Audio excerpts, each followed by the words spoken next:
ஓம் முருகா போற்றி. ஓம் சரவண பவ. என் அன்பு குழந்தையே, இதுவரை நடந்ததை விட இனி நடக்க போவது மாற்றமாக இருக்க போகிறது. நல்ல திருப்பு முனையாக இருக்க போகிறது. உனக்கான ஒரு நல்ல செய்தி காத்து கொண்டு இருக்கிறது. அந்த செய்தி உன்னை வந்து சேர்ந்த பின்பு உன்னுடைய கனவுகள் அனைத்துமே நிறைவேறப் போகிறது. இதுவரை நடந்தது வேறு, இனி நடக்க போவது வேறு. ஒரே ஒரு முறை கேள். உன் வாழ்க்கை புதிய கோணத்தில் மாற இருக்கின்றது. அந்த வாழ்க்கை எப்படி இருக்கும் என்று உனக்கு அறிந்து கொள்ள ஆர்வம் இருக்கிறது என்றால் இதை ஒரே ஒரு முறை முழுவதுமாக கேள். அன்பு குழந்தையே, தைரியமாக நம்பிக்கையோடு நீ செயல்படு. இந்த வயதில் நீ உழைக்காமல் வேறு எந்த வயதில் நீ உழைக்கப் போகின்றாய்? சோர்வு, தோல்வி இவை அனைத்தையும் நீ தூக்கி எறிய வேண்டும். அதனால் வார்த்தையை பேசும்போது ஒவ்வொரு வார்த்தையும் நீ யோசித்து பேச வேண்டும். உன்னை கோபப்படுத்தும் சூழ்நிலை வந்தாலும் அமைதியாக நீ இருக்க வேண்டும். கோபத்தில் பொறுமையையும் நிதானத்தையும் நீ இழக்கக்கூடாது. அமைதியாக செல்வது என்பது தோற்பது என்று நீ கருதாதே. தோற்பது முக்கியமில்லை, இறுதியில் யார் நிறைவு பெறுகிறார்கள் என்பதுதான் முக்கியம். உனக்கு பிடிக்காத விஷயங்கள் நடந்தால் அந்த ஒரு நிமிடம் என்னுடைய நாமத்தை உச்சரி. என்னை உன் நினைவில் கொண்டு வா. மற்றவற்றை நான் பார்த்துக் கொள்கிறேன். நீ உன்னில் என்னை பார்க்கும்போது அனைத்துமாய் நான் உனக்கு தெரிவேன். நீ எங்கு பார்த்தாலும் உனக்கு முழுவதுமாகவே என்னுடைய உருவம் மட்டுமே தெரியும். நீ தோல்வி அடைந்தாலும் துவண்டு விடக்கூடாது. உன்னை தூக்கிவிட நான் இருக்கிறேன் என்று நீ நம்ப வேண்டும். என்னையே கதியென வந்த உன்னை எப்போதும் நான் கைவிட மாட்டேன். இப்போதைய சூழ்நிலை உனக்கு சாதகமாக இல்லை, அதனால் இவ்வளவும் நடந்து கொண்டிருக்கிறது. இனி வரும் காலங்களில் உன்னுடைய கைகள் ஓங்கி நிற்கப் போகின்றது. இது என்னுடைய சத்திய வாக்கு, மறந்து விடாதே. இதுவரை நடந்தது வேறு, இனி நடக்கப் போவதை பார்த்து நீயே பிரமிக்க போகிறாய். எனக்காக இப்படி மாற்றிவிட்டாயே என் அப்பா என்று என்னை தேடி நீ ஓடி வரப்போகின்றாய். உன் கஷ்டங்களை தீர்க்க உன் வீடு தேடி நான் வந்து விடுகிறேன். இனி உன் வாழ்க்கையே ஒளிமயமாக மாறப்போகிறது.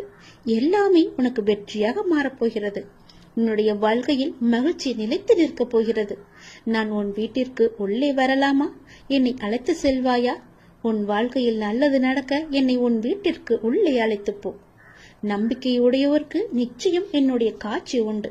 எந்த வடிவில் தோன்றி காட்சி தரும் என்பது இறைவனின் தீர்மானமே. ஞானே தீர்மானித்துக் கொள்கிறேன்.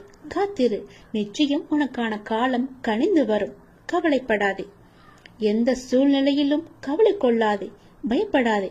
அப்படிப்பட்ட நிலையில் என்னை மனதார நினைத்தால் மறுகணமே நான் உனக்குள்ளே இருப்பேன். அதை தாங்கும் வழியையும் பிரச்சனைகளையும் எதிர்கொள்ளும் தைரியத்தையும் நான் உனக்கு தருவேன். உன் வாழ்வில் நடக்கும் எந்த செயலும் என் அனுமதியின்றி நடக்காது. உன்னை குறைத்து எடை போட்டவர்கள் இன்று உன் உதவியை நாடி வருவார்கள். மிக விரைவில் உனக்கு ஒரு நல்ல செய்தி காத்து கொண்டிருக்கிறது. அந்த செய்தி வந்த பின்பு உன் கனவுகள் அனைத்துமே நிறைவேறப் போகிறது. பொறுமையாக இரு, சந்தோஷமாக இரு. இனி நடக்கப் போவதை பார். நான் உன் வீட்டிற்கு வந்து விட்டேன். நான் உன்னை கவனித்துக் கொண்டு இருக்கின்றேன். தினமும் உன் முகம் வாடி போகிறது. எதனால்? என்னிடம் நீ வைத்த வேண்டுதல்கள் நடக்குமா நடக்காதா என்று கொஞ்சம் நம்பிக்கை குறைவோடு நீ சிந்தித்துக் கொண்டிருக்கின்றாய். என் மீதான நம்பிக்கையும் உனக்கு குறைந்து விட்டது. அந்த எண்ணம் உனக்கு எதிராக மாறிவிடும். எனவே நம்பிக்கையை கைவிட்டு விடாதே, முயற்சியை கைவிடாதே. உன் வீட்டிற்கு வந்துவிட்ட என்னிடம் இன்முகத்தோடு எப்பொழுதும் பேசு. நான் உனக்காக காத்திருக்கின்றேன். நீ எப்போது என்னிடம் வந்து முழு மனதோடு பேசுவா என்று. நீ இப்போது உன் மனதில் ஒரு நல்ல காரியம் செய்ய வேண்டும் என்று நினைத்து கொண்டிருக்கின்றாய் அல்லவா? நிச்சயம் அதை உன்னால் செய்ய முடியும். அதை உடனே அதற்கான ஏற்பாடுகளை செய். அது நிச்சயம் நன்மையில் முடியும், பல லாபங்களை தரும். உன் வீட்டில் கூடிய சீக்கிரம் ஒரு நல்ல நிகழ்வுக்காக காத்திருந்தாய். அதுவும் நிச்சயம் நிகழப்போகிறது. உன் நல்ல எண்ணங்கள் உன் வாழ்வில் ஒவ்வொரு நன்மையாக நடக்கப் போகின்றன. உன் நல்ல எண்ணங்களுக்கு அது நான் கொடுக்கும் பரிசு. நடந்து முடிந்த எதையும் ஒருபோதும் நீ கவனிக்காதே. அதை நீ மறந்துவிடு. நடந்தது நடந்து முடிந்து விட்டது. இனி நடக்கப் போவதை நீ பார். நிச்சயம் உன் வாழ்வில் பல நல்ல மாற்றங்கள் வந்து கொண்டிருக்கின்றன. பல சந்தோஷங்கள் காத்திருக்கின்றன. மகிழ்ச்சி நிலைத்து நிற்கப் போகிறது. எதை எப்படி செய்து முடிக்க வேண்டும் என்பதில் மட்டும் நீ கவனமாக இரு. உன் பிரார்த்தனை மற்றும் விரதத்தின் பலனாக உனக்கு தருவதற்கு என்று ஒன்று எடுத்து வைத்திருக்கிறேன்.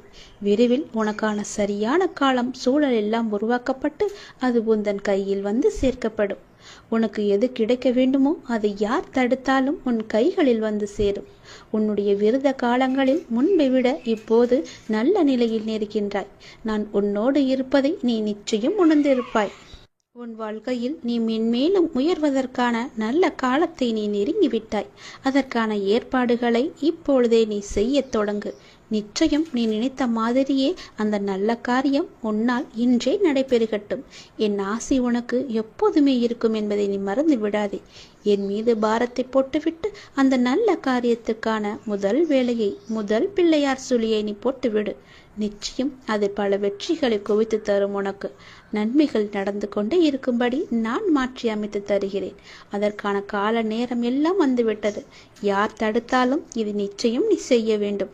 ஏனென்றால் உனக்கான காலம் இது சரியான நேரம். உனக்கான காலம் கனிந்து வந்துவிட்டது. உன் மனதில் நினைத்ததை நீ செய்ய வேண்டிய நேரம் இது. கவலைப்படாதே, உனக்கு துணையாக நான் இருக்கின்றேன். எதுவும் சாத்தியம்தான். நான் உன்னுடன் இருக்கையில் நான் இருக்கின்றேன், நான் பார்த்து கொள்கிறேன் என்று சொல்வதற்கு ஒருத்தர் கூட இல்லாத பட்சத்தில் நான் உனக்கு துணையாக இருக்கிறேன். நீ செய், அது நிச்சயம் நன்மையில் முடியும்.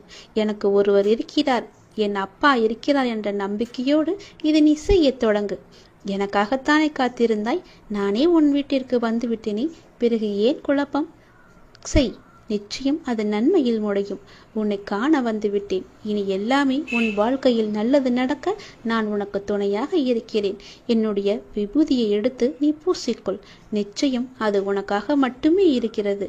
அது உனக்கு துணையிருந்து நீ செய்ய வேண்டிய காரியத்தில் எல்லாம் நிச்சயம் நல்லது நடக்கும்படி அதுவே உனக்கு துணையாய் இருக்கும். உனக்கு வெற்றி நிச்சயம். கடவுள் உன்னோடு இருப்பேன். நான் இருக்கின்றேன், நான் பார்த்து கொள்வேன் எனும் உன்னுடைய நம்பிக்கை ஒரு நாளும் வீண் போகாது. நிச்சயமாக நான் உன்னை பல சூழல்களிலிருந்து, கஷ்டமான இக்கட்டான சூழல்களிலிருந்து நான் உன்னை பார்த்து காத்து கொண்டு வருகிறேன். என் குழந்தையே, நீ எப்போதும் தைரியமாக இருக்க வேண்டும்.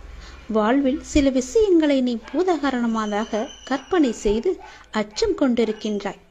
அப்பா, என்னால் முடியவில்லை என்று என்னிடம் வந்து புலம்புகின்றாய்.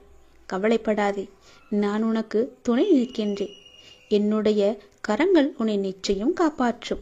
என் துதி உன்னை எப்போதும் உறுதுணையாக இருந்து உன் அருகிலேயே இருந்து உனக்கு பக்க பலமாக உனக்கு தேவையானவற்றை எல்லாம் செய்யும். என்னுடைய உதியை எடுத்து நீ பூசிக்கொள். உனக்கு நல்லது நடக்கும். நான் பார்த்து கொள்கிறேன். நீ தைரியமாக இரு. நினைத்ததை செய்து நீ நிச்சயம் அதில் வெற்றியும் முடிவாய். கண்டிப்பாகவே நான் சொன்னது உனக்கு நடந்தே தீரும். எண்ணங்கள் தான் நமது எதிர்காலத்தை தீர்மானிப்பதில் மிக பெரிய பணி செய்கின்றன. ஒருவரை பற்றி நமக்கு ஏற்படும் நல்ல சிந்தனையோ கெட்ட சிந்தனையோ அவரை தீர்மானிப்பதில்லை, நம்மையே தீர்மானிக்கின்றன. எனவே வாழ்க்கையில் வெற்றி பெற விரும்புகிறவர் என்றும் எப்போதும் எல்லா நேர்மறையான சிந்தனையையே நாம் வளர்த்து கொள்ள வேண்டும். அப்படி இருந்தால் நமக்கு எதிர்ப்புறம் இருப்பவரும் வளர்வார், நாமும் வளர்ந்து எல்லோரும் போல நன்றாகவே இருப்போம். நிம்மதி நம்முடன் எப்போதுமே நிலைத்திருக்கும். குழந்தையே, ஒருவர் வியாபாரம் செய்ய முடிவெடுத்து தன்னுடைய குருவை நோக்கி சென்றார். செய்யலாமா வேண்டாமா என்று தீர்மானிப்பதற்காக அவரிடம் கேட்பதற்காக சென்றார். தம்முடைய ஊருக்கு வந்த சன்னியாசி ஒருவரை சென்று சந்தித்து தனது நிலைமையை சொல்லி புலம்பினான் ஒரு வியாபாரி. நீ வியாபாரம் செய்ய வேண்டும் என்று முடிவு செய்தது தவறல்ல, என்ன வியாபாரம் செய்ய வேண்டும் என்று முடிவு செய்ததுதான் தவறு. மக்களுக்கு எது அன்றாடம் தேவைப்படுகிறதோ, எது வாங்க தீர்ந்து போகின்றதோ அதை நீ வியாபாரம் செய். உன் பிரச்சனை முடிவுக்கு வரும். நான் வடக்கே யாத்திரை செல்கின்றேன். 2 மாதங்கள் திரும்ப வருவேன். அப்போது வந்து என்னை மீண்டும் பார் என்று ஆசை கூறிவிட்டு சென்று விட்டார். இவனுக்கு அப்போதுதான் உண்மை புரிந்தது. மக்களின் தேவையை அறிந்து கொள்ளாமல் நமக்கு சுலபமாக இருக்கிறது என்று நாம் முடிவு செய்து இத்தனை நாள் வியாபாரம் செய்து வந்தோம்.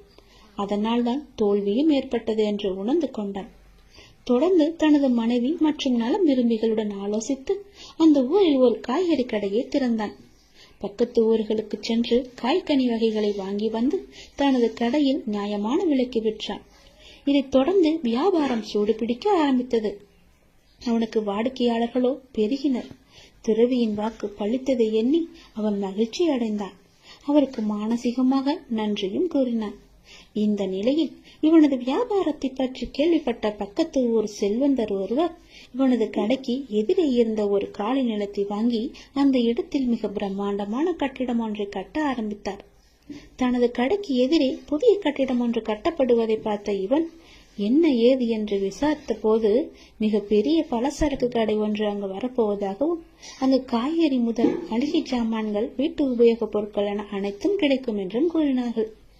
அதை கேட்ட இவனுக்கு அடி வயிறோ கலங்கியது.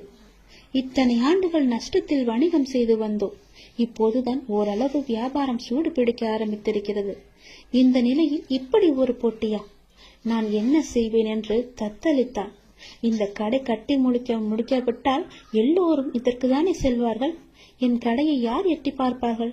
இறைவா, இது என்ன சோதனை என்று கலங்கி தவித்தான்.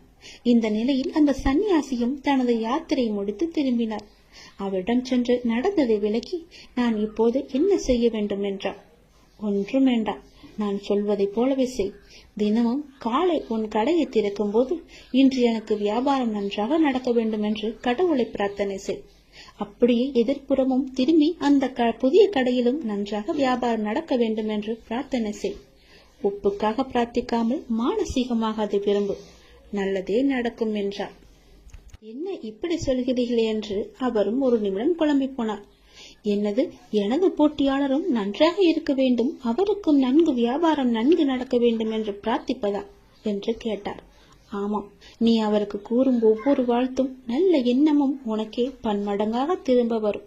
அதே போல அவருக்கு நீ தீமை நினைத்தால் அதுவும் உனக்கே திரும்ப வரும் என்றார்.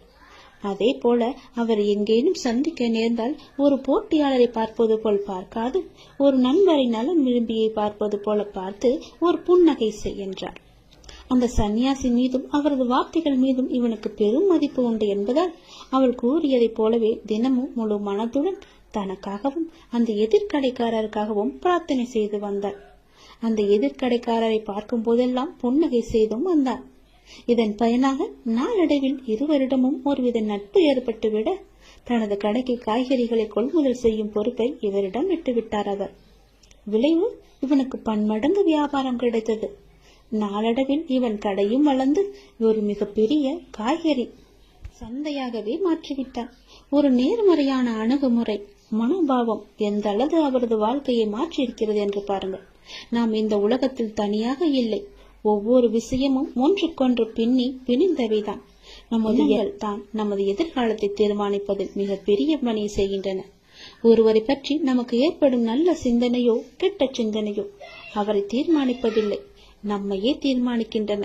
எனவே வாழ்க்கையில் வெற்றி பெற விரும்புகிறவர் என்றும் எப்போதும் எல்லா நேர்மறையான சிந்தனையே நாம் வளர்த்துக் கொள்ள வேண்டும். அப்படி இருந்தால் நமக்கு எதிர்ப்புறம் இருப்பவரும் வளர்வார், நாமும் வளர்ந்து எல்லோரும் போல நன்றாகவே இருப்போம். நிம்மதி நம்முடன் எப்போதுமே நிலைத்திருக்கும். அன்பு குழந்தையே, இந்த பிரபஞ்சத்தில் நிலையானது என்று எதுவும் இல்லை. மாற்றங்கள் மட்டுமே மாறாதவை. தினமும் நம் கண்களுக்கு தெரிந்தும் தெரியாமலும் எத்தனையோ மாற்றங்கள் நிகழ்ந்து கொண்டுதான் இருக்கின்றன. நம் வாழ்விலும் பல மாற்றங்கள் நிகழலாம். நீங்கள் மாற வேண்டும் என்று நினைப்பது இன்றே கூட மாறலாம். ஆகவே நம்பிக்கையை இழக்காதே. நமது சூழ்நிலைகள் நிரந்தரமில்லை, தோல்விகளும் நிரந்தரமில்லை, கஷ்டங்களும் நிரந்தரமில்லை, உன் கடன் பிரச்சனைகளும் நிரந்தரமில்லை, இன்றைய நிலை நிரந்தரமில்லை, அவமானங்கள் எதுவும் நிரந்தரமில்லை, கஷ்டங்களும் கவலைகளும் கூட ஓடோடிவிடும். இவை அனைத்துமே மாறக்கூடியவை. அனைத்திற்கும் தீர்வு உண்டு. நீ என்னை நம்பினால் என்னால் தீர்க்க முடியாத பிரச்சனைகளே இல்லை, நிறைவேற்ற முடியாத பிரார்த்தனைகள் இல்லை, மாற்ற முடியாத சூழ்நிலைகள் இல்லை. முழுமையாக என்னை நம்பு. உங்களுக்கு ஒன்று தாமதமாகிறது என்றால் அதை முழுமையாக ஏற்றுக்கொள். காரணமில்லாமல் இங்கு எதுவுமே நிகழப்போவதும் கிடையாது. இதை நீ இப்போது கேட்டுக்கொண்டிருப்பதற்கும் மிகப்பெரிய ஒரு காரணம் இருக்கலாம். எல்லாமே நன்மைக்கு. நம்பிக்கையோடு நீ பிரார்த்தனை மட்டும் செய். உங்கள் வாழ்வில் நிச்சயமாகவே மாற்றங்கள் ஏற்படும். நீ கேட்டபடியே நல்ல மாற்றங்களாக இருக்கும். சிறப்பாகவே நீ வாழ்வாய். என்னுடைய அனுகிரகம் உனக்கு எப்போதுமே கிடைக்கும். உங்கள் வாழ்க்கை மகிழ்ச்சியுடனே இருக்கும். உங்கள் மரியாதை உங்களிடம்தான் இருக்கின்றது. உங்கள் கண்ணியத்தில் தான் இருக்கிறது. உங்களுடைய நடத்தையில் தான் இருக்கின்றது. உங்களுடைய ஒழுக்கத்தில் தான் இருக்கிறது. உங்கள் முன்பு தரும் மரியாதையை வைத்துக்கொண்டு என்ன செய்ய போகிறீர்கள்? உங்கள் பின்னால் என்ன நடக்கிறது என்று கவனியுங்கள். உங்களை சுற்றி என்ன பேசுகிறார்கள் என்பதை உற்று நோக்குங்கள். உங்கள் மதிப்பு உங்கள் கண்ணியத்தின் மூலம்தான் நீங்கள் இல்லாத இடங்களிலும் பிரதிபலிக்கும். அவரா என்பதற்கும் அவனா என்பதற்கும் வித்தியாசம் இருக்கிறதல்லவா? உங்கள் செயல்களில் அது இருக்கிறது. உங்களுக்கென்று ஒரு பெயர், உங்களுக்கென்று ஒரு குணம், உங்களுக்கென்று ஒரு எல்லையை நீங்கள் வைத்துக் கொள்ளுங்கள். எவரையும் எடை போடாதீர்கள். எவரும் உங்கள் முன்னும் பின்னும் வேறு வேறு எடைகள்தான் காட்சி அளிப்பார்கள். நம்பி விடாதீர்கள்.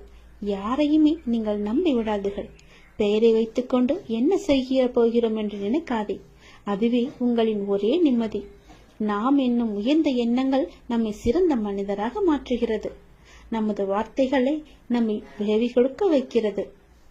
செயல்கள், உறவுகள் அனைத்தும் நம் எண்ணங்களின் உருவங்கள். உன்னதமான எண்ணங்கள் தான் நம்மை எப்படி என்று தீர்மானிக்கிறது. நம் ஆளுமையை அதிகரிக்க செய்கிறது. எண்ணங்களின் உன்னதத்தன்மையால் பரமமான இந்த உலகில் வசிக்கும் இறைவனை நம் மனம் அடைகின்றது. அவரது அருகாமையை ஆன்மாவின் அனைத்து தேவைகளையுமே பூர்த்தி செய்கிறது. தப்பிக்க முயற்சி செய்யும் போது சூழ்நிலைகளின் கடினம் அதிகரிக்கின்றன. நாம் அதை எதிர்கொள்ள துணிந்தால் சூழ்நிலைகள் பணிந்து சாதகமாக மாறிவிடும். ஆனால் ஆன்மீக மனோபாவம் மிகவுமே அவசியம். இதை நினைவால் உருவாகும் தைரியம் உண்மைக்கு வெற்றியை முழு பரிசாகவே தரும். அதனால் இதை நினைவால் எப்போதுமே இறைவனுடன் நாம் ஐக்கியமாகுவது போல அவர் மீது முழுமையான நம்பிக்கை கொண்டு ஒவ்வொரு செயலையுமே நாம் செய்து வந்தால் நிச்சயம் வெற்றி நமக்கு பரிசாக வரும். உன்னுடைய காரியங்கள் அனைத்தும் வெற்றி பெறும். உன் துயரங்கள், உன்னுடைய வியாதிகள், உன் கடன் சுமைகள் அனைத்தும் உன்னை விட்டு விலகப் போகின்றது. கூடிய விரைவில் நீ விரும்பும் எண்ணங்கள் நிறைவேறப் போகிறது. செல்வம் பெருகப் போகிறது. உனது வளர்ச்சியையும் நீ மகிழ்ச்சியாக இருப்பதையும் பார்ப்பதற்கு நான் உன்னோடு உன் வீட்டிற்கே வரப்போகின்றேன். துயரங்களின் தாக்கத்தை தாங்க முடியவில்லை என்று புலம்பிக் கொண்டிருக்கின்றாய். உன் பாரத்தின் பெரும் பகுதியை நான் சுமந்து கொண்டிருக்கின்றேன். உன்னை நான் எந்த நேரத்திலுமே கைவிட எண்ணியதே கிடையாது. உனக்காக நிழலாக, என்றும் உனக்காக நீ செல்லும் இடமெல்லாம் ஏதாவது ஒரு ரூபத்தில் நான் உன்னை துணையாக வந்து காப்பாற்றிக் கொண்டே இருக்கின்றேன். மனதையும் வாக்கையும் செயலையும் ஒருமுகப்படுத்தி நேர்மையாகவும் முள்ளப்பூர்வமாகவும் நீ செயல்படுத்த பழகிக்கொள். அவ்வாறு நீ உன் வாழ்வில் செயல்பட துவங்கினால் உன்னுடைய துக்கங்கள் அனைத்துமே ஒரு முடிவுக்கு வந்துவிடும். அனைத்து துன்பங்களும் விலகிவிடும். உன் வாழ்க்கையில் என்ன நடந்தாலும் உனது நன்மைக்காக மட்டுமே நான் நடத்துகிறேன் என்பதை நீ நம்பு. என் குழந்தையாக நீ எதற்கும் எப்போதும் யாருக்காகவும் நீ பயப்பட வேண்டாம். எல்லாமே நீ விரும்பியது போலவே நல்லதாகவே நடக்கும். இது உன் அம்மாவாக, அப்பாவாக, உன் குருவாக என்னுடைய சத்திய வாக்கு. இது எல்லா மங்களங்களும் உனக்கு விளைய போகின்றது. எந்த ஒரு சூழ்நிலையிலும் நீ கவலை மட்டும் நீ படக்கூடாது. எதிர்மறை எண்ணத்தை உன் மனதிற்குள்ளே கொண்டு வரக்கூடாது. எப்போதும் நீயும் உன் வீடும் நேர்மறையாகவே எப்பொழுதும் சூழ்ந்து இருக்கட்டும். நேர்மறையை மட்டுமே உனக்குள்ளும் உன் வீட்டிற்குள்ளும் கொண்டு வா. தன்னை நாடி வருபவர்களிடம் எந்த வித்தியாசங்களையும் நான் ஏற்ற இறக்கங்களையும் நான் பார்க்க மாட்டேன். தன் சன்னதியை அடைந்து கண்மூடி நம்பிக்கையுடன் பிரார்த்தனை செய்பவர்கள் மேல் தன்னுடைய பேரருளை நான் வியாபிக்க செய்கின்றேன். இன்றைய தினம் என்னுடைய பேரருளை நீ பெற்று வாழ்வாங்கு வாழப்போகின்றாய்.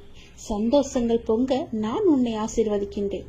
என்னை சரணாகதி அடைந்தவர்கள் துன்பத்தில் விழும் தருவாயில் கூட அவரது கை கொடுத்து நான் தூக்கி விடுகிறேன். கைபிடித்து எழுந்து என்னிடம் வந்து விட்டால் போதும், நான் அவர்களை பார்த்துக் கொள்வேன். நிச்சயம் உன்னுடைய எதிர்காலம் மிக சிறப்பானதாக மாற்றித்தர நான் உனக்கு சத்திய வாக்கு தருகிறேன். கடந்த காலத்தை நீ கடந்து வந்தால்தான் எதிர்காலம் உனக்கு கை கூடி வரும். நடந்து முடிந்தது அனைத்துமே பாடம். அதை மீண்டும் மீண்டும் நினைத்து கொண்டிருந்தால் கண்முன் இருக்கும் வாய்ப்பும் கண்ணுக்கு தெரியாது போய்விடும். நல்ல திசை, உனக்கு நல்லதே நடக்கும். இந்த அப்பன் எப்போதுமே உனக்காக மட்டுமே இருக்கின்றேன். உன் நல்லதுக்காகவே நான் வாழ்ந்து கொண்டிருக்கின்றேன். உனக்கு நல்லது செய்யவே உனக்கு துணை புரிந்து கொண்டிருக்கிறேன்.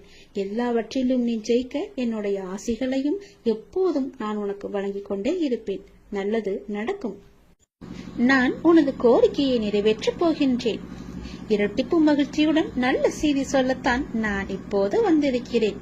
நீ இதை கேட்கும் நொடியே நீயும் உன் இல்லமும் சுபிட்சம் அடைய போகிறது, மகிழ்ச்சியும் கிடைக்கப் போகிறது. நீ விரும்பியது எல்லாம் உனக்கு கிடைத்துக் கொண்டே இருக்க போகிறது. அப்பா உனக்கு நல்ல செய்தி சொல்ல வந்திருக்கிறேன். மன மகிழ்ச்சியுடன் சந்தோஷமாகவே இருக்கிறேன். நீ வாழ்ந்து கொண்டிருக்கும் இந்த தற்போதைய வாழ்க்கை நான் உனக்கு கொடுத்தது. இதில் நீ அனுபவிக்கும் அத்தனையுமே நான் உனக்கு ஆசீர்வதித்து கொடுத்தது. இதை நீ எப்போதும் ஒரு நாளும் மறக்க கூடாது. இதை நீ புரிந்து கொண்டால் மறுகணமே உனது கண்கள் முன்பு நான் தோன்றுவேன். நம்பிக்கையோடு இதை நீ ஏற்றுக்கொண்டால் மட்டுமே இது சாத்தியமாகும். உன்னை தேடி உனது இல்லம் நாடி உன்னுடன் சேர்ந்து சாப்பிடுவதற்கு நான் வந்து கொண்டே இருக்கின்றேன். எனக்கு பிடித்த உணவை தயார் செய்து வை. உன் வீட்டில் வந்து தங்கி அதை நான் உண்ண போகின்றேன். உன்னை நீ தயார்படுத்திக் கொள். எனது பரிபூரண ஆசீர்வாதம் உனக்கு கிடைக்கப் போகின்றது. அளவில்லாத மகிழ்ச்சி உனக்கு கிடைக்கப் போகின்றது. எனது காலடி படும் நேரம் உன்னுடைய வீடும் நீயும் சுபிட்சம் அடைய போகின்றாய். இதுவரை இல்லாத அளவு பெருமளவு இரட்டிப்பு மகிழ்ச்சியுடன் நீ சந்தோஷமாகவே வாழப் போகின்றாய். நீ என்னிடத்தில் வைத்த கோரிக்கைகள் எதுவாக இருந்தாலும் அது நிச்சயம் நிறைவேறப் போகின்றது. நீ விரும்பியது எல்லாமே உனக்கு கிடைக்கப் போகின்றது. உன்னை பார்த்து ஏளனமாக சிரித்தவர்கள் எல்லாம் உன்னை பார்த்து வியக்கும் வண்ணம் நான் உன்னை உயர்த்தி வாழ வைக்கப் போகின்றேன். நடப்பது இனி நடக்கப் போவது இதுவரை நடந்தது எல்லாமே என்னுடைய அனுகிரகத்தால் தானே, என்னுடைய துணையால் தானே, என்னுடைய லீலைகள் தானே. அப்படி இருக்கும்போது இனி நடப்பதும் நீ நடந்து கொண்டு இருப்பதும் எல்லாமே என்னுடைய நன்மைகளாக மட்டுமே உனக்கு இருக்கும். நடத்த போவதும் நீ நடப்பவை அனைத்துமே நன்மை தருவதாக மட்டுமே இருக்கும். நம்பிக்கை உன்னிடத்தில் தொடங்கும் போது உன்னை நோக்கி துன்பம் வரவே செய்யாது. என் மீதான நம்பிக்கையை நீ வலுப்படுத்த அந்த துன்பமானது உன்னை கண்டு ஓடோடிவிடும். நீ எப்போதெல்லாம் என் நாமத்தை நீ சொல்லிக் கொண்டே இருக்கின்றாயோ, நம்பிக்கையோடு என்னை நினைத்து உன் வீட்டில் தெய்வம் ஏற்றுகிறாயோ, அந்த நொடியில் உன் வீடு சுபிட்சம் அடையும். என் காலடி உன் வீட்டில் பட்டவுடனே உனக்கான நல்ல நல்ல மாறுதல்கள் எல்லாம் ஒன்றின் பின் ஒன்றாக நடக்கத் தொடங்கும். உன் வீடு முழுவதும் தீப ஒளியாக நான் காட்சி தருவேன். உன் வீடு சுபிட்சம் அடைய நான் உன் இல்லத்திலேயே தங்கப் போகிறேன். உன் வீடு எப்பொழுதும் தெய்வ கடாட்சம் நிறைந்ததாகவே இருக்கப் போகிறது. நீ கேட்ட செல்வங்களுடன் உன் இல்லத்தில் வந்து நான் தங்கப் போகிறேன். எனக்காக உணவு பரிமாற நீ தயாராக இரு. எனக்கு வேண்டிய உணவை சமைத்து வை. நான் வந்து சாப்பிடுகிறேன். எல்லாமே உனக்கு நல்லதாகவே நடக்கும்.